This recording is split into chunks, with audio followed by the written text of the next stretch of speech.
Mesdames et messieurs, bonsoir. La télévision d'État en Arménie occidentale vous présente les nouvelles de jour. Voici le principal chapitre d'aujourd'hui.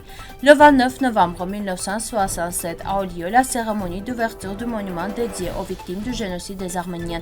Il y a un déploiement armé illégal d'Azerbaïdjanais devant l'école de Şurnur, Armand Tatoyan.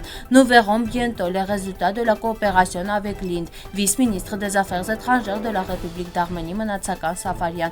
La perte de Nakhichevan. Quelques faits historiques. Joyau de Javak, Mont Abu, Lac Parvana. Les contrats russes-turcs de 1921 sont examinés par les tribunaux russes, trésor de l'Artsakh. Le 29 novembre 1967, l'inauguration de monuments dédiés à la mémoire des victimes du génocide des Arméniens construits sur les hauteurs de Titianakabert a eu lieu à Yerevan. Western Armenia TV a couvert ces événements avec un reportage spécial et a présenté un certain nombre de détails. Le mémorial de Titianakabert est dédié à la mémoire de plus de 2 millions d'Arméniens autochtones morts lors du premier génocide du XXe siècle perpétré par le gouvernement turc sur le territoire de l'Arménie occidentale. Depuis 1967, date à laquelle la construction du mémorial a été achevée, il est devenu une partie intégrante du patrimoine de la ville d'Erevan, se transformant en un lieu de pèlerinage.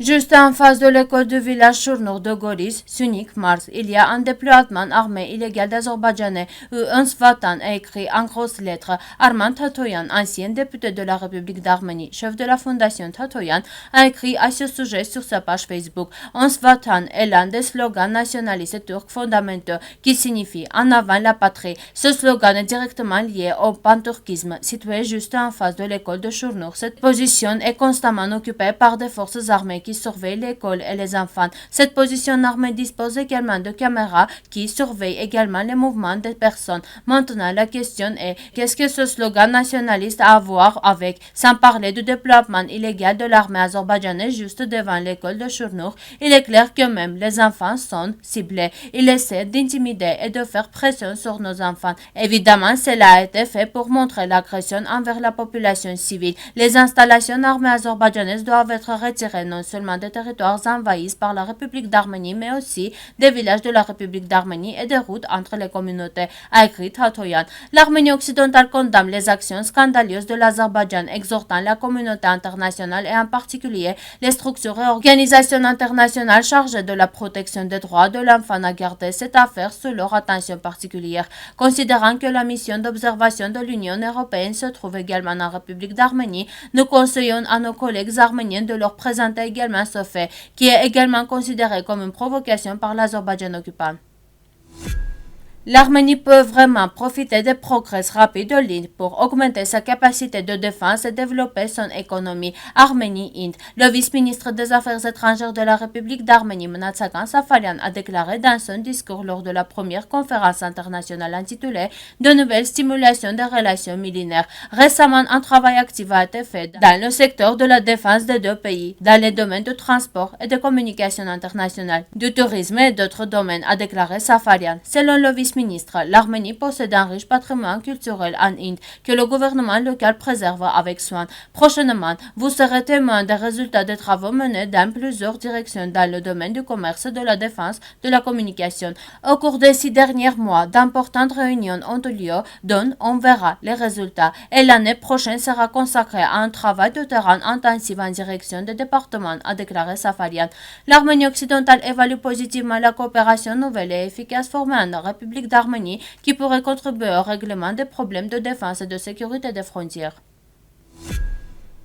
L'une des régions les plus arméniennes des hautes terres arméniennes est le Nakhichevan, qui est en fait une continuation de la vallée de l'Ararat. Dans les premières décennies des années 1800, la Russie a capturé le territoire de la rive gauche de l'Arak, la Transcaucasie de la Perse. En 1828, les Russes créaient la région arménienne qui comprend de Khanans, Yerevan et Nakhichevan. Jusqu'à ce jour, le Nakhichevan n'a jamais fait partie des provinces sur le territoire desquelles l'Azerbaïdjan devait être déclaré au milieu de 1918. Au contraire, contraire, le Nakhichevan a toujours fait partie des provinces sur le territoire desquelles l'État d'Arménie a été fondé en 1917. À l'automne 1918, les Britanniques pénètrent dans la Transcaucasie depuis la Perse et ils étaient les maîtres de jeu en 1919. Avec l'aide des troupes britanniques, l'Arménie entre dans le Nakhichevan et Kars au printemps 1919.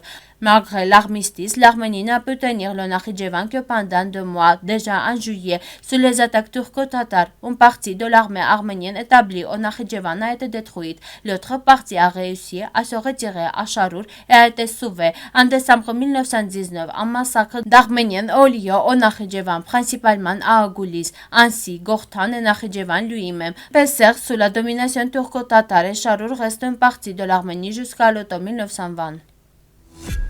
Le mont Aboul est le plus haut volcan été du Jawar, qui est situé dans la région de Samtskhe-Javahet, dans la chaîne de montagnes Aboul Samsar. Les pentes de la montagne sont couvertes de formations rocheuses de différentes tailles et, dans certaines parties de prairies alpines, de sommet, il y a une belle vue sur les montagnes de Jawar, toute la chaîne de montagnes Aboul Samsar et le lac du Parvana. Le mont Aboul a 2 sommets, Metz Aboul 3301 mètres et Badzik Aboul 3290 mètres. Le lac de Parvana est situé dans la province historique de Jawar des hautes plateaux arméniennes. Il est situé dans la région de Ninotsminda, entre les chaînes de montagnes Aboul, Samsar et Jawar, à une altitude de 2074 mètres. L'approvisionnement principal du lac de Parvana est souterrain. La rivière Parvana prend sa source dans le lac. Ce dernier est l'influent de la rivière Kour.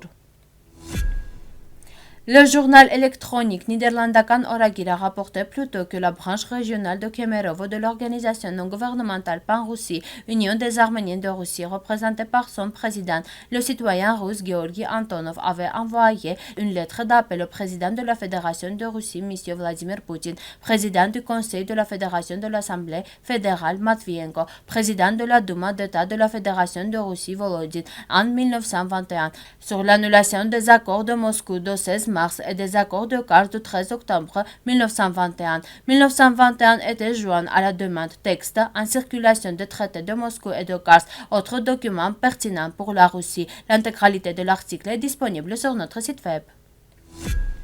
La culture de l'Artsakh occupe une place particulière dans le trésor du patrimoine mondial et doit être préservée, vulgarisée, transmise aux générations. L'Artsakh, 10e province de l'Arménie historique, était l'un des centres de l'écriture arménienne. Mesrop Mashtots a ouvert la première école d'Artsakh à Maras et a jeté les bases de l'éducation arménienne.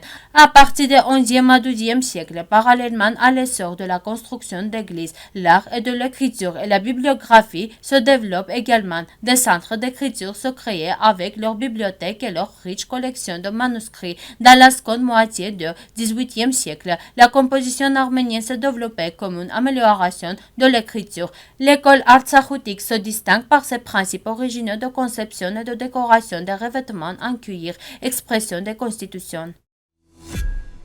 Merci de votre fidélité. À la fin de notre émission, vous pourrez profiter d'une performance musique folklorique des Arméniennes. Vous pouvez écouter la version complète de la musique sur notre site web.